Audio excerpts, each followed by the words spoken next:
This weekend, the Virtuosi Concert Series continues with Classical Sax, featuring saxophone player Jonathan Hulting-Cohen.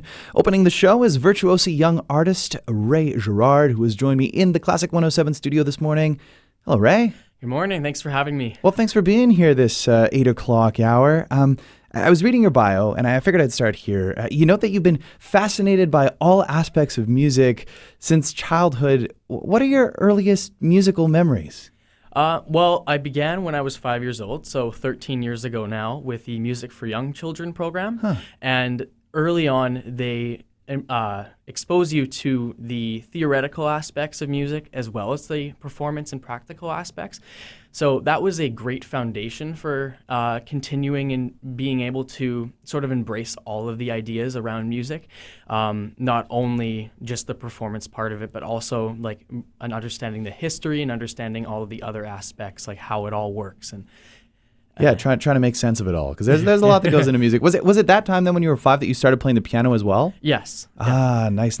So who got you started on the instrument then? Well, my parents were definitely a huge part of it.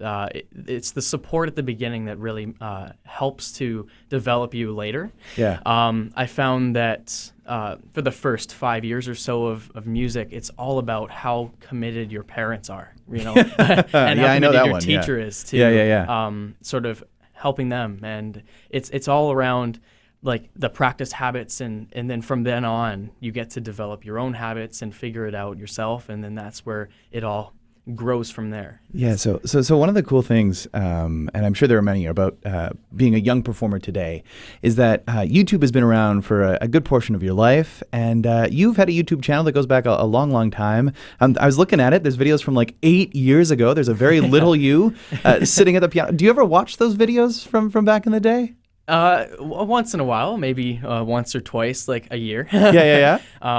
There's one back in 2011 on the Disney Cruise Talent Show. That was my first one ever. Yeah, it's really cool. Yeah, and this year I'm looking to add a lot more to that list of music and repertoire in there as well. So tell us a little bit about your piano playing journey. I understand you're a regular performer at the Winnipeg Music Festival and the Provincial Music Arts Festival.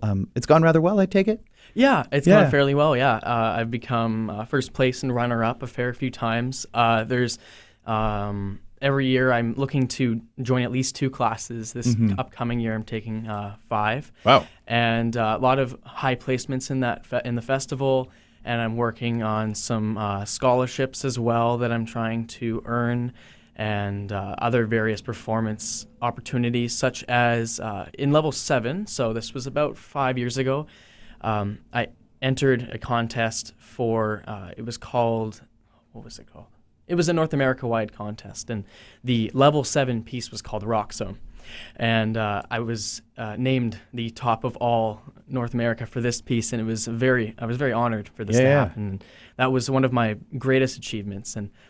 But I think the greatest one would be the consistency and the ability to maintain a balance between music and sports, because I'm a hockey player, and school as well. And it's all together, being able to balance it all is really crucial and important, I find. Yeah, you hit the nail on the head. I mean, like I remember when I was a recent graduate and just doing all of these things all the way through elementary, junior high, and high school, and just trying to keep all those balls in the air and juggling them. I mean, like it is an act in and of itself. And you're not just performing in festivals and competitions, but you also perform around town too, right? Yes. Currently, I actually accompany a choir out of the church St. John Brebeuf. The music group is Emmaus, and we perform every second Sunday at the church for the Mass, as well as I'm looking to join different groups and programs to be able to perform at different senior homes, and I also have experience in the airport back in 2013, a fair while ago. I was selected as one of the young Juno artist performers to like sort of welcome them when they come down from that's so cool. Yeah, the airport escalator. And also yearly there's been the Millennium Library Skywalk series, which my piano teacher has a program or a studio that gets invited there each and every year, and select students get to perform there. And I've done that for I think 5 or 7 years now. Yeah, that's pretty cool. And warm. Yes. That's the other nice thing about the Skywalk series. So I guess before asking you about the concert, the last thing I want to ask you is, as I mentioned, you're a recent high school grad. Congrats on that. Thank you very much. What are you doing now? Right now, I am pursuing my ARCT, or the Associate for the Royal Conservatory of Music. I am looking to complete everything by June of 2020, and that's for the short-term idea. And then for the long-term, I'm looking to continue performing in community-wide music events, being able to teach music and continue being parts of different vocal or instrumental groups as well. So speaking of performing in the community, you're opening the Virtuosi concert this weekend. How you feeling about it? Feeling great. I've been practicing this piece for about a year now, so it's been a while. Feeling pretty confident, yeah? Yeah. All right about it. So what are you going to be playing? I'm going to be playing Karol Szymanowski, which is a Polish composer, his third etude of 4, opus number 4. And I find it a very prelude-like etude.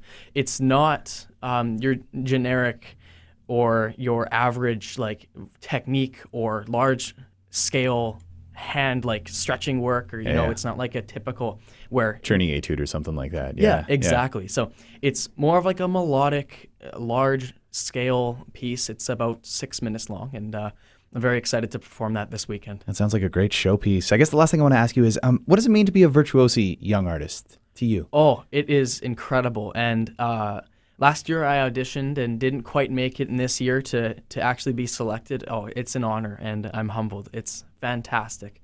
It means the world for young artists to be able to be exposed to this experience, to be able to open professional concerts. That's an amazing idea. And the developers of this program, hats off to them. It's fantastic. Well, Ray, wishing you a great performance, and thanks for coming by Classic 107 this morning. Thank you very much. I'm very happy to be here. Ray Guerard opens the Virtuosi concert this weekend, Saturday, October 19th, 7:30 p.m., Classical Sax. That takes place at the University of Winnipeg's Eckhart Gramate Hall.